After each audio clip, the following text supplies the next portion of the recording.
Ok, donc là, on va s'intéresser plus au dispositif. Donc, notre Blue Hub a démarré. On a checké les deux, trois choses qu'il fallait voir. Maintenant, on va regarder un petit peu plus en détail.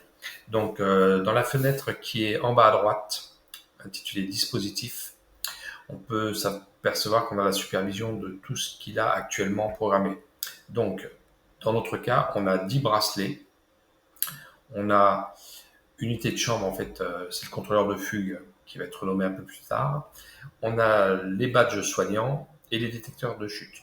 Donc, on s'aperçoit qu'on a 4 indicateurs. Vert, ça veut dire qu'il est en service, il n'est pas en veille.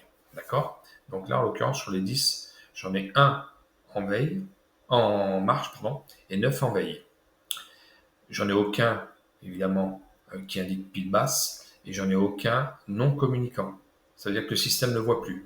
Ou il a vraiment plus de piles, c'est-à-dire qu'il est passé de ce stade-là à ce stade-là, dans les mois à venir, ou le résident est parti avec dans sa famille. Donc là, il disparaît du système et il apparaît ici. Euh, c'est le cas, par exemple, de l'unité de chambre qui est non communicante. Pourquoi? Parce qu'elle n'est pas alimentée, tout simplement. Donc il ne la voit pas du tout sur le système. Les deux badges, au total, j'en ai un qui est en veille et un qui est actif. Donc un pastille noire, dispositif en veille, un pastille verte, dispositif en fonction. Là, batterie faible et là, non communicant. Et les détecteurs de chute, c'est pareil, ils sont en veille. Donc, on peut passer par là pour aller voir les dispositifs. Donc là, on a l'ensemble des dispositifs programmés dans le Blue Hub. Donc, je vais vous montrer un petit peu comment on peut naviguer. Donc ici, si on cherche un dispositif, par exemple, moi je vais chercher le médaillon de la chambre 1, donc je vais mettre 0,1.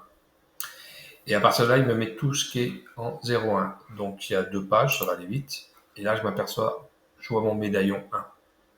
Donc,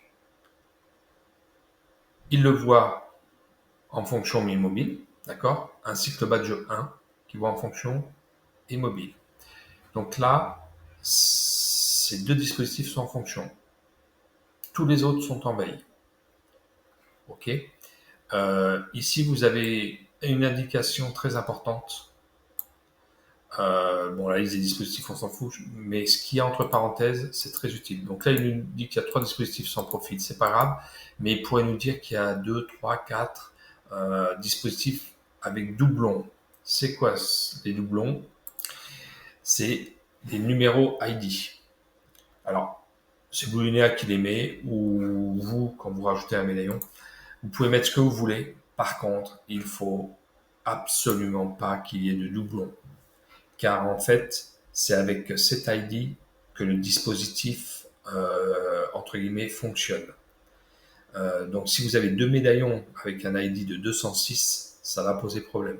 Donc il faut être très vigilant qu'ici il n'y ait jamais marqué dispositif avec doublon. Sinon, il faut simplement aller sur un des deux. Par exemple là, si j'avais deux. Donc si nous avions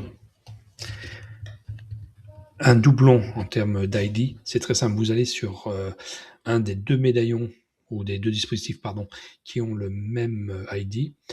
On va sur le petit crayon modifier. Le code Serenea, c'est l'ID. Et là, on met ce qu'on veut. Un chiffre, 2 chiffres, 3 chiffres. La seule condition, il faut qu'il soit unique. Aucun doublon sur les dispositifs. Le Blue Hub fonctionne avec les ID. Donc si vous avez un médaillon qui a le même ID qu'un autre médaillon, c'est un dysfonctionnement obligé. Donc faire très attention aux petits messages d'erreur, d'information plutôt qui apparaîtra forcément ici avec le nombre de dispositifs doublons. Ça se fait à l'installation ou si on ajoute des dispositifs. Ensuite, c'est figé, ça ne peut plus bouger. On est pas mal. Merci pour votre attention.